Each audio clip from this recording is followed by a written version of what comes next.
বিএনপির দেশব্যাপী নতুন সদস্য সংগ্রহ এবং সদস্য নবায়নের কেন্দ্রীয় কর্মসূচির অংশ হিসেবে আজকে ব্রাহ্মণবাড়িয়া জেলা বিএনপির আয়োজিত নতুন সদস্য সংগ্রহ এবং সদস্য নবায়নের এই অনুষ্ঠানে ব্রাহ্মণবাড়িয়াবাসীকে উপস্থিত থেকে গর্বিত করেছেন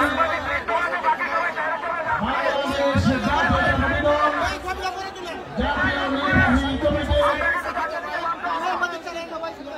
বিএনপির সিনিয়র যুগ্ম মহাসচিব মজলুম মুক্তিযোদ্ধা এবং সদস্য সংগ্রহ কমিটির কেন্দ্রীয় আহ্বায়ক আমাদের রাষ্ট্রপ্রধান বিএনপির দুঃসময়ের কাণ্ডারে যিনি বিগত 17 বছর বিএনপিকে আপন মমতায় আগলে রেখেছেন, সারা দেশের তৃণমূলের নেতা কর্মীদের আস্থার প্রতীক আমাদের প্রিয় নেতা প্রধান অতিথি হিসেবে উপস্থিত হয়েছেন অ্যাডভোকেট রুহুল কবির রিজভী আহমেদ।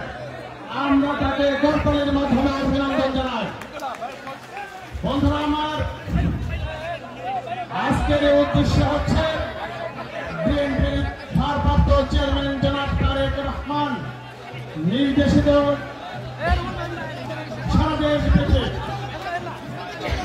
1 কোটি নতুন সদস্য সংগ্রহ করা হবে। আপনারা বিগত 1 বছর দেখেছেন স্বৈরাচারের প্রেতাত্মা ফ্যাসিবাদের দূষণ দেশ থেকে পালিয়ে গেল, আমাদের বিরুদ্ধে গভীর ষড়যন্ত্র চলছে। আমাদের নেতা জনাব তারেক রহমান আমাদেরকে নির্দেশ দিয়েছে সারা দেশ থেকে যারা 7টা দেশ প্রেমিক জাতীয়তাবাদী দলের আদর্শে বিশ্বাস করে তাদেরকে বিএনপিতে নতুন সদস্য হিসেবে নিয়োগ দেওয়ার জন্য এবং যারা পুরাতন সদস্য আছে তাদের সদস্য নবায়ন করার জন্য। বন্ধুরা আমার, আজকে এমন একজন অতিথি আমাদের সামনে উপস্থিত হয়েছে যিনি আমার রাজনীতিকে শিক্ষা করো। আমার বক্তব্য দীর্ঘায়িত করবো না, আপনারা শুধু অ্যাডভোকেট রুহুল কবির রিজভী ভাইয়ের একটা করতালি দিয়ে তাকে আমার একটা অভিনন্দন জানাবেন। করতালি দিয়ে একটা অভিনন্দন জানাবেন। সবাইকে শুভেচ্ছা এবং অভিনন্দন জানিয়ে আমি আমার বক্তব্য এখানে শেষ করছি। খোদা হাফেজ। বাংলাদেশ জিন্দাবাদ। উপস্থিত রয়েছেন আমার অত্যন্ত ঘনিষ্ঠ সহকর্মী বিএনপির সহ সাংগঠনিক সম্পাদক মুস্তাক মিয়া, এখানে উপস্থিত রয়েছেন বিএনপির সাবেক সহ সাংগঠনিক সম্পাদক আমার অত্যন্ত ঘনিষ্ঠ সাইদুর রহমান সাইদ, 80 দশকের আরেকজন ছাত্রনেতা ব্রাহ্মণবাড়িয়া জহির খোকন।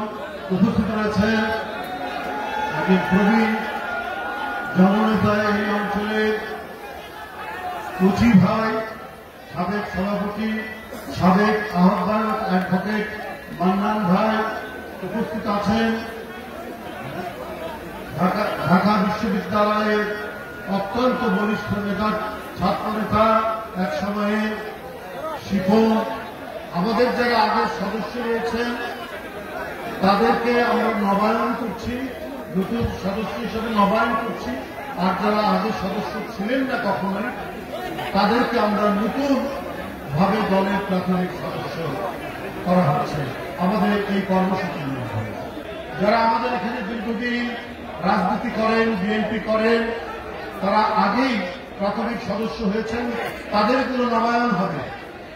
আর যারা ইতিপূর্বে কখনোই মেম্বার হননি, চাকরিতে ছিলেন, বিভিন্ন কর্মক্ষেত্রে ছিলেন, এখন রিটায়ার্ড করেছেন, তিনি ব্যাংকের কর্মকর্তা হতে পারেন, কর্মচারী হতে পারেন, তিনি কোন সরকারি দপ্তরের কর্মকর্তা কর্মচারী হতে পারেন, তিনি কোন স্কুলের শিক্ষক হতে পারেন, কোন কলেজের শিক্ষক হতে পারেন, কোন প্রাইমারি স্কুলের শিক্ষক হতে পারেন, সরকারি কাজে থাকার কারণে মেম্বার হতে পারেননি। এরা সহ সমাজের সকল স্তরের মানুষ, যারা সভ্য ভোগ্য সাধারণ মানুষ, যাদেরকে দেখে মানুষ আশ্রয় পায়, যাদেরকে দেখে মানুষ আন্তরিকতায় তাদের দিকে এগিয়ে যায়, এই সমস্ত মানুষরা বাংলাদেশ জাতীয়তাবাদী দল বিএনপির প্রাথমিক সদস্য হিসাবে তারা ফর্ম পূরণ করতে পারে। কোন চাঁদাবাজ, কোন দখলবাজ, যাদের দেখে মেয়েরা ভয় পায়, মানুষের কেড়ে নেয় জায়গা জমি, এরা কোনোভাবে বাংলাদেশ জাতীয়তাবাদী দলের সদস্য হতে পারবে না। প্রাথমিক সদস্য নবায়ন এবং নতুন সদস্য সংগ্রহের এই কর্মসূচি যারা আয়োজন করেছেন ব্রাহ্মণবাড়িয়া জেলা বিএনপির নেতৃবৃন্দ এবং আপনারা যারা এখানে এই অনুষ্ঠানে উপস্থিত হয়েছেন, সকলকে আন্তরিক ধন্যবাদ জানাই, কৃতজ্ঞতা জানাই। আমার বিশ্বাস প্রায় 3 থেকে 3.5 লক্ষ লোক ব্রাহ্মণবাড়িয়াবাসী উপজেলা সহ জেলা সদর তারা বিএনপির পতাকা তলে সমবেত করার প্রচেষ্টা চালাবে ব্রাহ্মণবাড়িয়া জেলা বিএনপি। এই টার্গেট নিয়ে তাদেরকে নামতে হবে। এই টার্গেট নেমে একটা জনগোষ্ঠীর বিরাট একটা অংশ বিএনপিকে সমর্থন করে, তাদের মধ্যে থেকে আপনারা আহ্বান জানাবেন তারা যেন বিএনপির সদস্য হয়। এই আশাবাদ ব্যক্ত করে সকলকে ধন্যবাদ জানিয়ে আমাদের